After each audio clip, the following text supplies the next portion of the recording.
our Seaside Band. Give the guys a hand. You guys always sound great. Welcome. I invite you to come on in and take your seat. We're going to be getting started here. I have some announcements for you, but before I begin, I want to just take a moment to honor our practitioner today, who will be holding the light for us, second service, Master Practitioner Linda Light.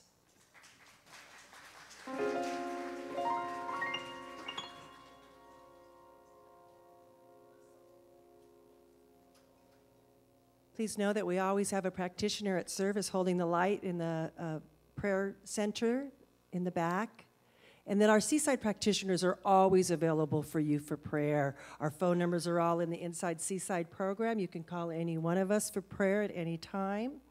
We also are available for private sessions, or you can have a prayer after service, either in the prayer center where Linda is sitting or as our prayer chapel on the side entrance. So please make use of our practitioners. We are here to serve you. Nathan Fry. Woo!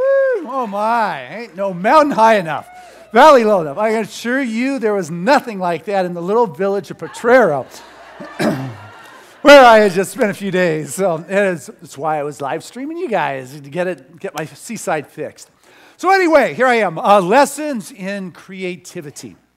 And creativity is one of those spiritual aspects for me that is so important, because creativity becomes the avenue through which that which has not been created can show up. It becomes the portal in which you're tapping into something that is new and it's unexpressed. And as you begin to venture into that realm of the unknown, you begin to discover new things, new aspects that are far greater than the logical mind can begin to grasp. And when I first got back to Costa Rica, we hadn't been there since last fall. And so for us, that's a long time. It's like a lot passes under the bridge between now and last fall. It's just a memory that sits within the mind. I knew it was good. It's why we go back. It's wonderful. But it's like it was not an experience. It's gone. But what was interesting, the first day I'm there, what I always do is I head on out to the beach. First thing in the morning, I get there, and I'm walking along the beach, and I'm looking at my feet, pressing into the sand.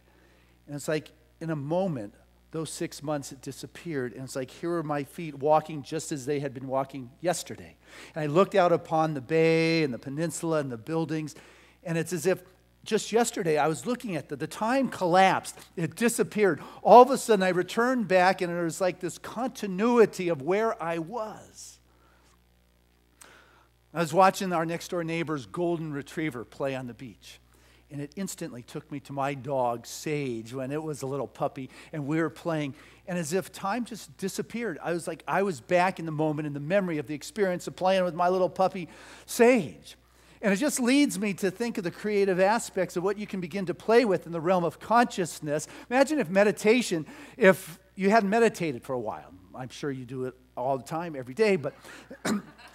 But if you become familiar enough with a space, then all of a sudden when you return, you can almost instantly go back to that stream of continuity of where you were within consciousness. You know where it is on the dial, so you can go back into it. I was watching from my balcony a dad and his son, and it was as if I was dad again, and Trevor was the little boy, that little kid playing. And it was I was having the memories and the experience, not like I was remembering it from an analytical kind of place. Hey, it wasn't that fun when I was playing with Trevor. I was there with Trevor in that experience. And then it gets a little stranger, because all of a sudden I was the little kid and there was my dad. And there was my dad showing me about the beach and the surfing and sunsets and the ocean and all those things. And then it gets even stranger. I don't know. It's just, but we're talking about creativity when you're willing to go through that portal. In consciousness, I'm sitting on the balcony and the estuary's next to us. I'm looking at the egrets and the heron sitting in there. And there's this one ibis bird, and it has this rounded beak, fishing for whatever it fishes for. I wouldn't even imagine that would be any good, but it likes it.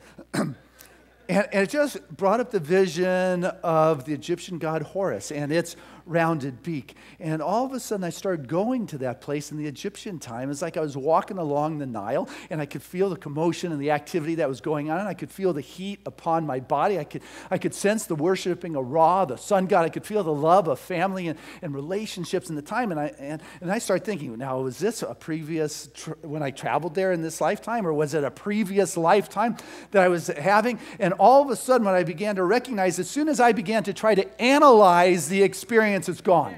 You know, it's like, it's now my head's into it, and I am no longer in the experience, in that flow of the creative upspring of that creative expression of spirit.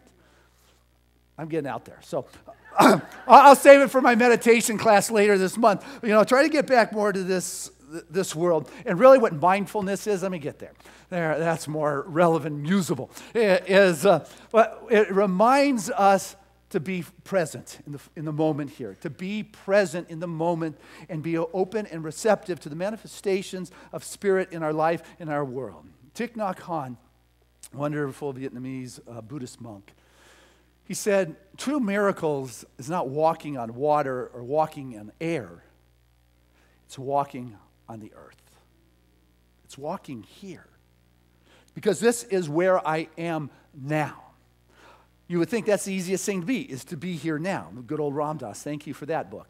You know, the easiest thing is to be who you are. But what happens is we don't tend to be who we are because we're more concerned about being something else than who we are in this world.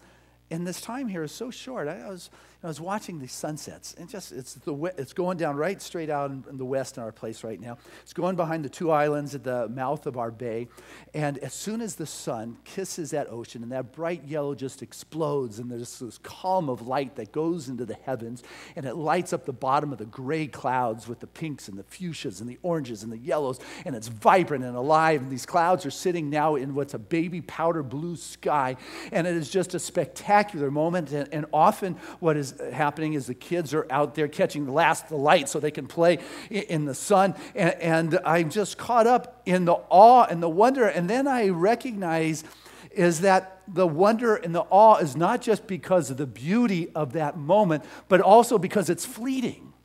Just as the childhood is fleeting, that sunset is fleeting, this moment in which we're walking in is fleeting. And the only way I can experience fully is to let go of the analytical or trying to figure it out and just be fully present in this moment, walking on this earth and capturing the experience of God, not what I can hold on to, but what it is I can experience, not what I can figure out. Hey, isn't that beautiful? But it is a fleeting moment where the presence of God is.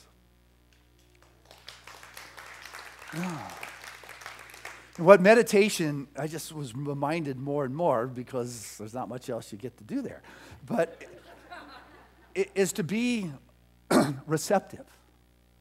It's that simple.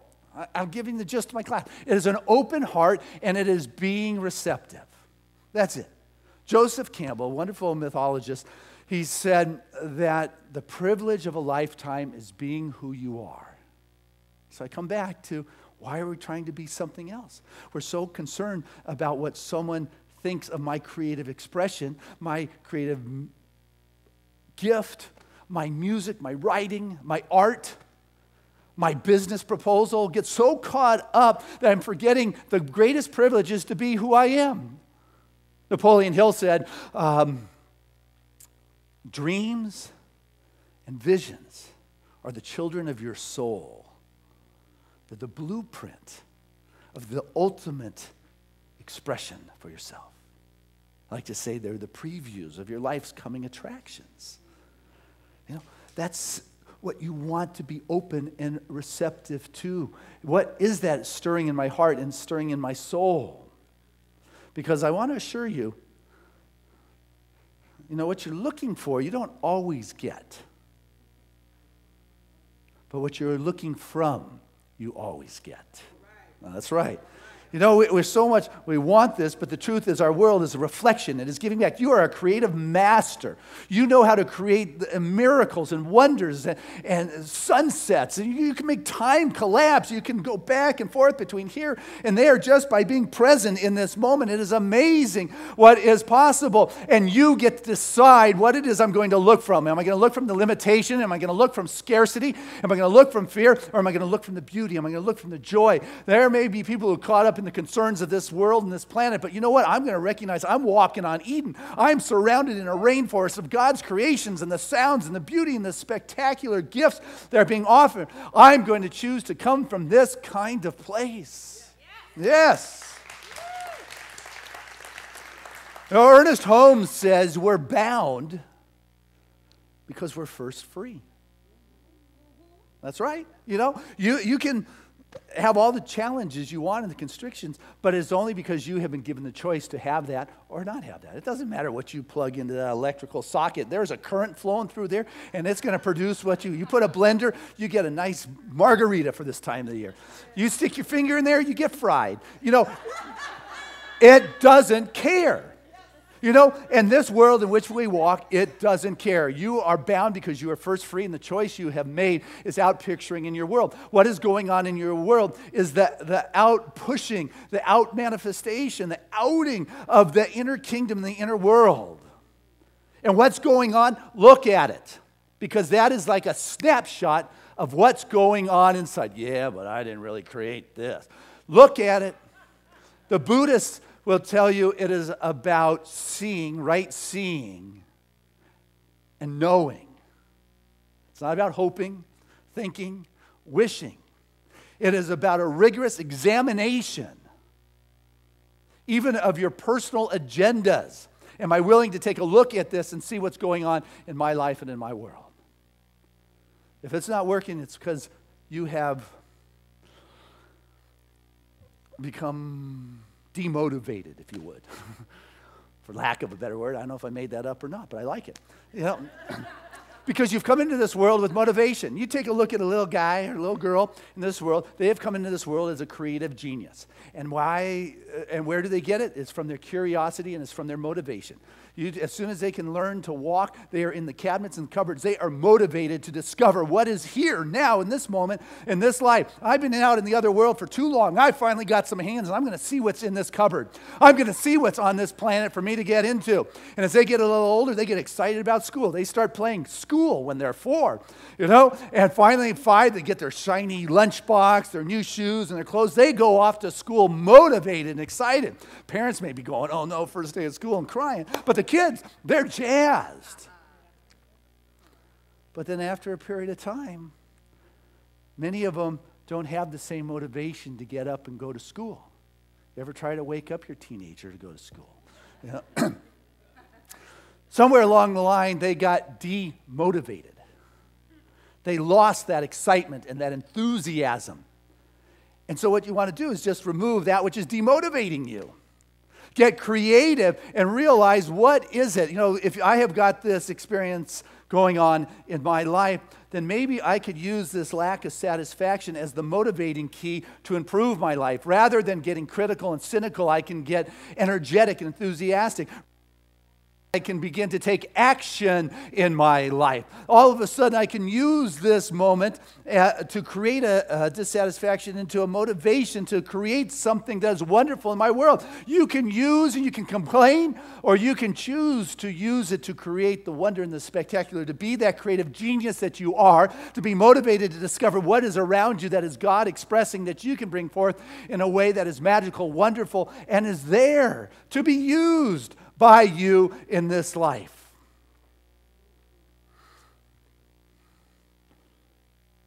They have a saying over down by the beach that, you know, fish nets are used to catch fish. But once you catch the fish, you don't need the fish nets anymore, right? So the fish nets are used to catch fish, and once you got the fish, you don't need the fish nets. Well, what I realized is that words are used to convey thoughts. But once the thoughts are experienced, you don't need the words anymore.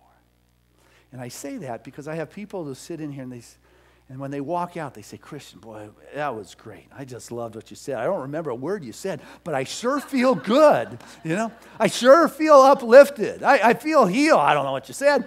And so it's up to us to take a look at what it is that we can use within our life and in our world and realize that wherever we are, it becomes a moment. If there's dissatisfaction to recognize, as the Buddhists talk about, is to take a look, take that sort of look at your life and see what's going on. I'm a creative genius. If something's going on, then I need to see that particular. And a lot of times it may be a small something. Now, you don't need to go out looking at all the small somethings in your life to figure out where an issue or a challenge may be. But if a small something catches your attention, I don't know if that makes sense. It's like there's a lot of things, but if there's a little something that just catches your attention, that's your soul speaking. That's your spirit stirring inside you. That catches your awareness. You begin to pay attention. That's the portal I was speaking about. That leads into a realm where time collapses, and you got the infinite realm of possibilities that's looking to flow into your world in a relevant, particular kind of way. It can show up as sculpture. It can show up as art. For me, you know, I wish I did sculpture and art. It's a pen and a paper kind of thing for me. But it shows up in your life, and you've got to honor that. You've got to use that in your life in the manner in which it shows up, because it is knocking at your door. So look at it, because there's this proverb that goes that for the want of a nail, the horseshoe was lost. For the want of a horseshoe, the horse was lost. For the want of the horse, the rider was lost. For the want of a rider, the message was lost. For the want of a message, the battle was lost. For the want of a battle, the kingdom was lost. All for the loss of a nail or a horseshoe. All because of the nail of a horseshoe. The kingdom was lost. So there's a little piece that is calling to you in your life. If you're willing to open up and be open to the creative expression, the touching, the urging of that comes from that stream, you begin to see spirit showing up in a way that is powerful. It's powerful. There's a stream there. But the stream is not linear. It's almost a vertical. It's like time collapses, and you can go from this moment to that moment if there is a resonance, if there is a vibration that can pop you from this moment of meditation to that moment of meditation, or from this day on the beach to 6 months later to the day on the beach, or from this moment into your childhood, or maybe even to another lifetime. All I know is there is a stream. Rumi, the wonderful Persian mystic, said that when you come from your soul, you feel a river moving in your soul. So when you're not coming from the analytical, how is this possible, but rather you're coming from that creative aspect, the lessons I've learned about creativity, if I'm just willing to go with it without being judgmental, what can come are new things, are new insights. It's not about doing the same thing. It is about bringing forth that which is unexpressed. That's called new in our life. And as we begin to open up to the newness, you begin to be the deliverer of gifts. You got to get out of your head. You got to recognize the presence of God is everywhere. It is infinite, it is omnipresent. It's here, it's Costa Rica, you know. It's everywhere. You know, the last message I was here was on Father's Day, and I talked about God as metaphorically as a father. And it's not my favorite metaphor for God, and father, mother. You know, it is love, it is joy, it is peace, it is abundance, it is that caring, it's that divine vibration. All those attributes are what spirit is. That is the nature of God. But if God is Father, then I'm a child of God, which means all that is my nature also. That's my inherent nature, is that life stream, is that fullness, is that joy, is that love, is that caring, is that wisdom, is the truth of my being as a child, as an offspring of spirit. I'm not an offspring of man, I'm an offspring of God. And so, as I begin to recognize the truth of who I am, what I recognize as I was looking at all of you on that Sunday is we're all brothers and sisters. Right? Because we're all offsprings of that divine presence. And as I begin to look at you and recognize you as my brother and my sister, there is a connection of life and love. You know how you have with a family member, you don't even have to talk. You've got that. There's that soul connection. And then I recognize down in Central America, I'm walking along, and there just aren't too many blue-eyed, fair-skinned Americans in Central America in this little village of Portero that we hang out in. You know, there are far more Costa Ricans, Nicaraguans, Panamanians. And so I want you to know, as I have shared with you for the last 8 years, I've been working on my Spanish. That's right. And I have got a saint of a language teacher in Yvette down there who, bless her heart, puts up with me. And I come back with these poor stories of my Spanish, but I want you to know this is the first time that I have felt like I have been able to communicate, that I have been able, yes, I have stuck to it. But I have talked to the bankers, to those that work out around our house, to those in the gas station, to those in the gelato shop, to the ones on the beach. I have been able to communicate with them. And they talk back to me. I don't know what they're saying. But what's amazing is I understand what they're saying. And I fully believe it's because I am recognizing these are my brothers and my sisters, that we all have that divine nature of God, and I'm no longer trying to communicate with someone or something outside of myself, but rather I am one. And so as I told our person who's helping us clean the house, who asked her if she would sweep the balcony, she looked at me, and then I realized I asked her to dance on the balcony. Which she didn't do, but... But what I get is we all live in this Garden of Eden, in this wonderful kingdom of God. We all live under the same sky, whether it's in Central America or North America. We're all brothers and sisters. But we all look out at different horizons. We all have different visions or perspectives, those children of the soul that I was speaking about. And so as we sometimes attempt to communicate, it falls on ears that don't hear because we're not focused or lined up and seeing things in a similar kind of way. When Henry Ford got the idea later on in his career to come back with a V8 engine, he had somebody sketch up some pictures and gave it to his engineers, and his engineers said, "It can't be done." And he said, "Oh, okay, but go do it anyway." 6 months later, they came back and they said, "It's impossible." A year later, it still wasn't done, and they said, it can't be done. And Henry Ford said, "Go do it. Take as long as you need." And as we know, they came up with a V8 engine. I don't know how they do that, but what we know is there's V8 engines in our cars, V12s, I guess, or even more. But the thing is, they were under the same roof or the same sky, but they had a different horizon that they were looking at. There was a book written by William Barker called The Savior of the Ages. And he counts the story of a bishop from the East Coast around the turn of the 20th century. He went to visit a college, a religious college, and he was having dinner with the president of the college, who was also the physicist teacher and a chemistry teacher. And after dinner, they were talking, and the bishop said, "You know what, we've got to be nearing the end of the millennium because all of nature has been discovered. There's very little left to be revealed in terms of invention." Yeah, this is pretty crazy. And the young president, in a very polite, non-argumentative way, said, "I just don't agree. There is so much more." And the bishop said, "Oh yeah," and he was angry. He said, "Just tell me one kind of invention." And the president said, "I believe in the next 50 years, man will be able to fly." Well, this just made the bishop angry. He said, "Angels are meant to fly only. Man was never intended to fly." And what's interesting, this bishop's name was Wright. And Bishop Wright had a couple sons living under the same roof of his house by the name of Orville and Wilbur Wright, who didn't look out on the horizon in the same way in which their dad had. There are infinite possibilities that exist. That is why we invite the creativity of spirit to show up through whatever little inkling, whether it is a horseshoe or whether it is writing or whether it is through mosaic. What you want to do is be a receptive, open place in your meditative connection with Source. Probably the familiar story of Disney when they were dedicating Disney World in Orlando, and Mr. Disney had died, and they invited his wife to come speak, and the guy who was orchestrating the opening ceremonies invited Mrs. Disney up and said, "I only wish your husband had seen this." And the famous line from her was, he did. He did. He did. Some are able to look out on the horizon in a way that's a little bit further reaching. But the good leader then is able to come back and communicate that and allow that stream and that continuity for all to participate.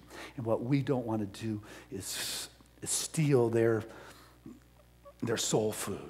When somebody comes back and shares with excitement the new motivation that's going on, hey, I've got this project, this idea, you don't say, oh, that's never going to go, it's impossible. You take the wind out of their sail. You ever have somebody say, hey, I just completed this project that's taken 6 months, and the person next to them said, I've been working on this one for 8 months. Let me tell you. It's like, why do you need to take their ego's food from them? It is a valuable gratitude kind of thing. Say, boy, my schedule, I am so busy. You think you're busy, boy. My work is so piled up on my desk, I can't even begin to tell you what my daytime. Why do you need to take another person's ego food or soul food from them? Creativity comes from being honored, being fueled, being fanned.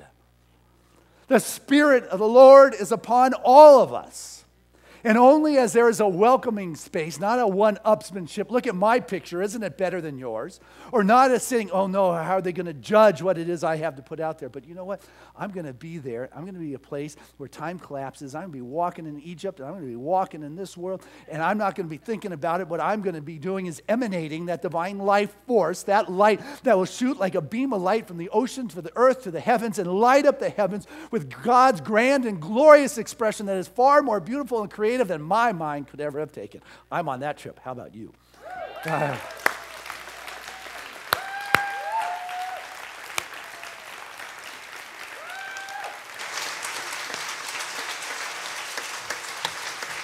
Hey, let's keep it going as we bring back Janice and Nathan.